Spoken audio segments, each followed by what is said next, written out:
Well, the time is just gone 9:41 a.m. as we continue and we go across to the UK to be joined by UK-based multi-award-winning documentary filmmaker and Palestine activist Ruhi Hamid. And this comes against the background. And for years, we've been talking about the right wing gaining momentum in the UK and also in many parts around Europe and also many other countries, and also in the United States of America. And London has seen one of the largest right wing protests. And to unpack all of this, Ruhi Hamid, Assalamu alaikum and welcome. Walaikum salam. Thank you for having me on. Yes, how concerning is this where one sees thousands upon thousands of people hosting one of the largest right wing protests in the UK? Well, it's not just concerning, it's really worrying, actually. Um, we have never seen anything like this before. I've been around since the 70s, 80s, when there used to be the marches led by the group called National Front. And, they would be in their sort of like 100, 200 people marching down Brick Lane, which is a part of East London where lots of Bengali people lived. But the counter marches were much larger in those days. There was that whole movement, Rock Against Racism. There was the Anti-Nazi League. So there's been much more of a presence of the counter protesters. But in this case, I have never seen like over 100,000 right-wing fascists marching down the streets of London, in the center of London. It's a really frightening prospect for most of us, people of color, migrants, etc. So I think it's something for us to be very concerned about. But it's been rising. It's been coming. As you know, the Southport riots last year started this momentum. I guess all your viewers know about the Southport riots that came after the aftermath of the three girls who were sadly killed by a young man who was thought initially to be a Muslim. They jumped to the conclusions that he was a Muslim, that he was a migrant. He was not a migrant. He was not a Muslim. He was the son of migrants, but he'd grown up in England, in Cardiff, etc. So the riots came about from that. And that sort of has started this momentum that the right wing groups can get out onto the streets. They've also watched the anti Israel marches, the pro Palestine, the Gaza marches. And I think it's given them some sort of I guess it's given them the idea that we too can get out there and make our feelings heard. Why are we worrying about people in Gaza when we've got our own problems here? So, there are legitimate concerns as to why these people are getting out onto the streets. However, it doesn't legitimize them, if you see what I mean. Yes, but also, Ruhi, I mean, to what do we attribute this growth in this right wing sentiment that we are seeing, and not only in the UK, but we see it right across Europe, and also we know Donald Trump's visit to the UK as well, where once again immigration was discussed, and we've seen this right wing element being very vocal with regard to immigrants and all the attention that immigration actually brings to societies like the society in the UK? Look, I think there are many reasons, but one of the ones that you have sort of mentioned is the Trump factor. Trump's rhetoric that's happening in America. You know how it is that if America sneezes, we catch a cold. So whatever happens in America seems to be duplicated here, albeit a few years later. So I think it hasn't helped the kind of rhetoric that's coming out from Trump. And I mean, quite honestly, it's the corruption of all Western governments. Politicians are letting their people down. So, why has this come about? There's huge disenfranchisement by the white working class, the traditional white working class, which was previously taken care of and their needs were addressed by the Labour Party. Well, as we all know, the British Labour Party right now is not a Labour Party that we recognise. So 10 years of Tory rule has left people much poorer, um, feeling like they're no longer in control of their lives. Brexit has been a contributing factor. So, what's happening with the white working class is they're watching migrants come in, being put into hotels. Their idea is that these people are being put into hotels with all the luxury. It's far from that, as we all know. It's not a luxurious or sort of pleasant experience for migrants. But the white working class does feel let down. it's like nobody's taking care of their needs. And so I'm not condoning it, however, but I think what happens is that there's been this movement that all these migrants who come in get all the, they get given a nice a flat to live in, they get given furniture, they're looked after, they're given a stipend, all that. So they see all this as others are being taken care of before we are. So I think there is that, but then there is also the manipulation by the politicians. It is a wolf whistle for all electioneering. It's been happening in Britain ever since the 70s. Enoch Powell used it. It's the immigrants. The immigrants are coming in, taking your jobs. They're depleting all our services. The NHS is strained because of that. Our schools are strained because of that. And unfortunately, you keep a working class uneducated, they respond in a uneducated way, which is that they see things in simple terms. They don't look at the cause and then the effect. Also, social media is playing a big part in all that. There's so much misinformation. It's extraordinary the amount of misinformation that is taken on for face value because it's snappy, it's short, it's easy for someone to digest and cling on to. But then, you've got people like Tommy Robinson, Elon Musk. All these characters are taking advantage of this sort of rhetoric that's in the ether constantly. We're just constantly bombarded by this kind of thinking. I mean, Britain has become a racist society on lots of levels. Government, the media stokes it. They never use any analysis to give background, to explain. I mean, it's the same thing when it comes to Gaza. There is no explanation. So I think that actually, if I think about it, being part of the media, I'm most angry with the media because we're not doing our job anymore. We're not doing good journalism. We're not doing the journalism that you're doing by, getting someone like me on a radio program in South Africa to discuss what's happening in Britain. They're not doing this. They're not doing any analysis on the reasons of why these kind of fault lines are happening in our society at the moment. Britain is at a crisis. It really is. It's at a political crisis. It's at a crisis of lack of trust in the media, lack of trust in the judiciary as well, lack of trust in the police, obviously. Well, that's always been there, quite honestly. So I think there are so many factors that are contributing to the situation we find ourselves in of last weekend with 110,000 right-wing fascists walking down our streets with emblazoned with flags of England, and it was mainly England actually. So I would like to separate this from maybe Scotland. However, there's also been anti-migrant sentiments in Northern Ireland, primarily by the Protestants, of course, who are loyal to Britain. So it's a trend, as you said earlier. It's a trend that's going across Europe. I mean, it's a really frightening thing. I feel like we're going back to the 30s. There is this. Yes, but also, Rui, I think what is concerning is also this is accompanied by lawlessness, accompanied by hooliganism, and also at the same time accompanied by hypocrisy. Because here you have these fascist protesters causing mayhem, causing chaos, becoming violent. And on the flip side, when one looks at the Palestinian protests that have been held, have been peaceful protests, and yet again legislation, and this is where the hypocrisy comes in, of governments as well, like the UK government enacting laws, changing legislation,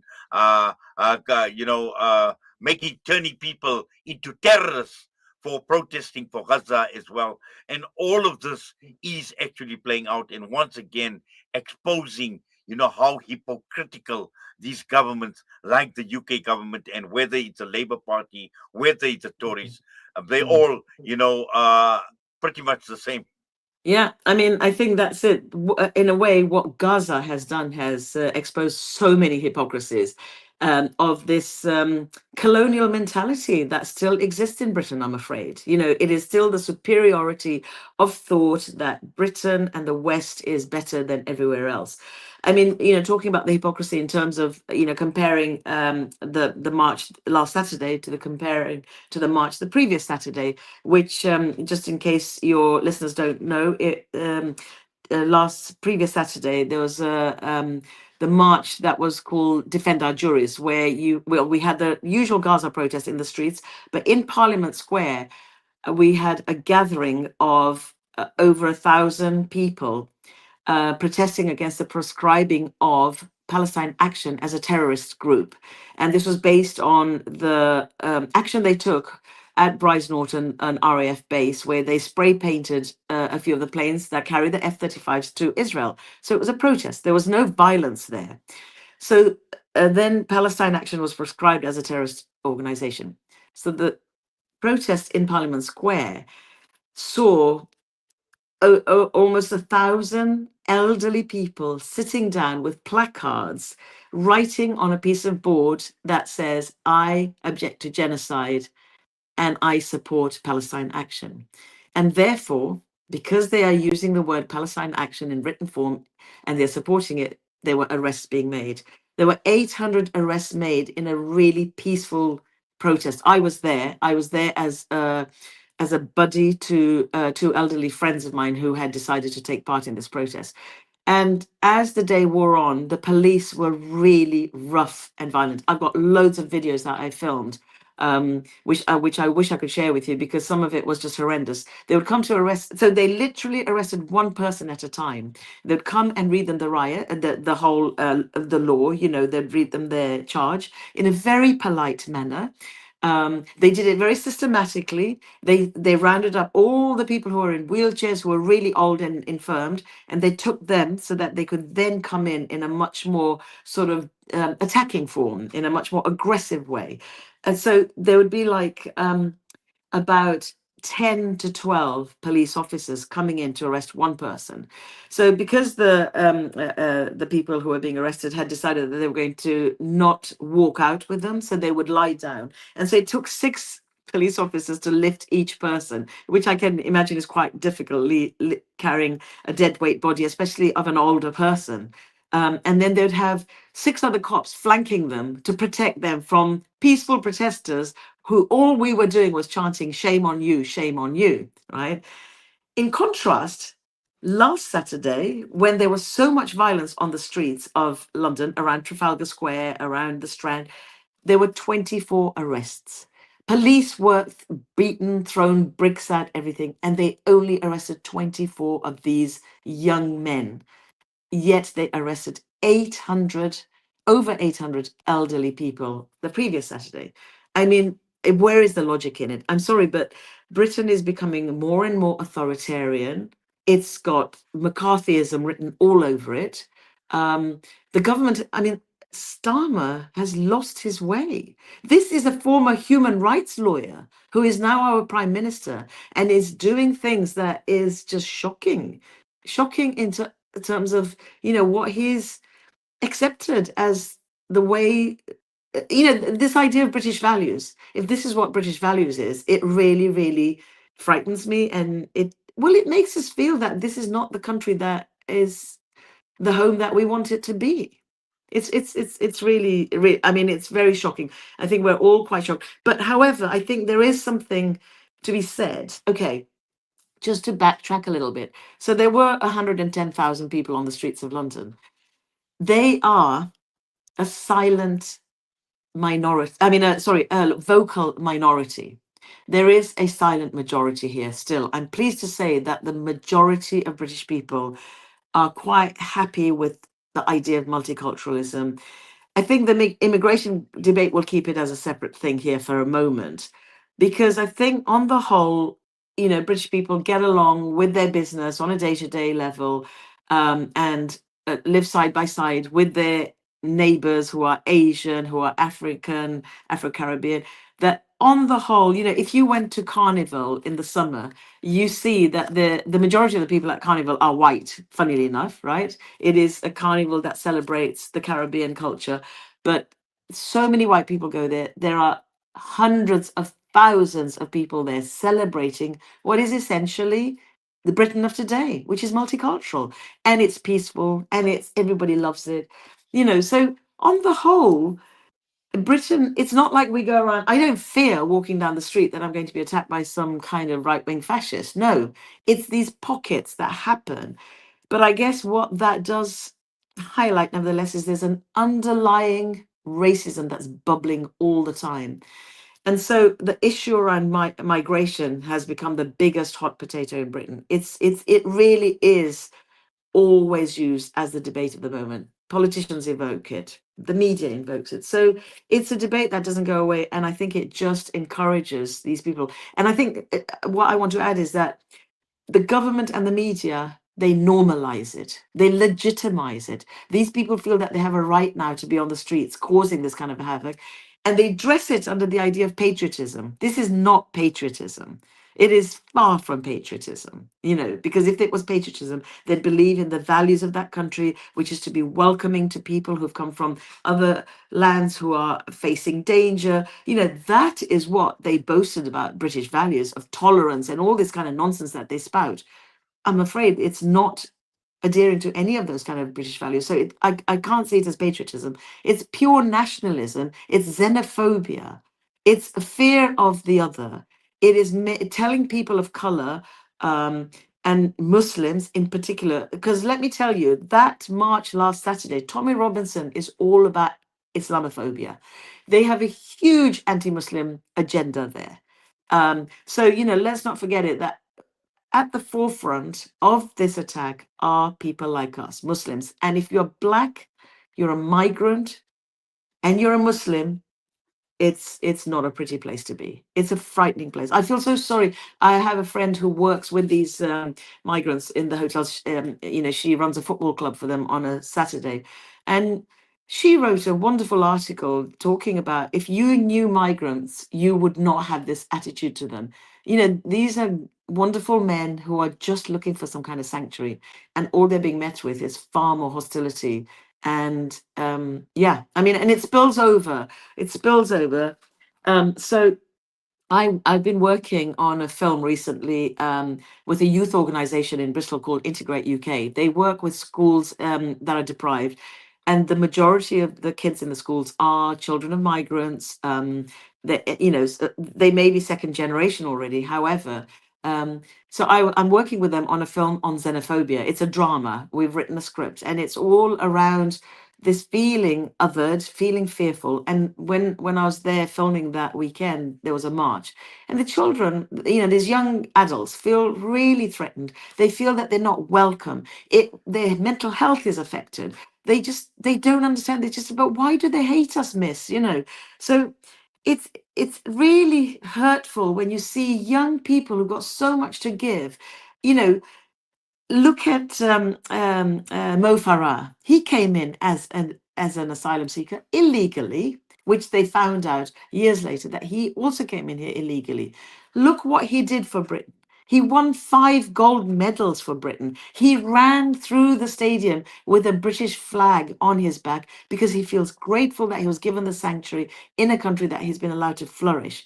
So then when I see these young people that I've been working with in the last few weeks, feeling fearful, feeling unloved, why would they integrate?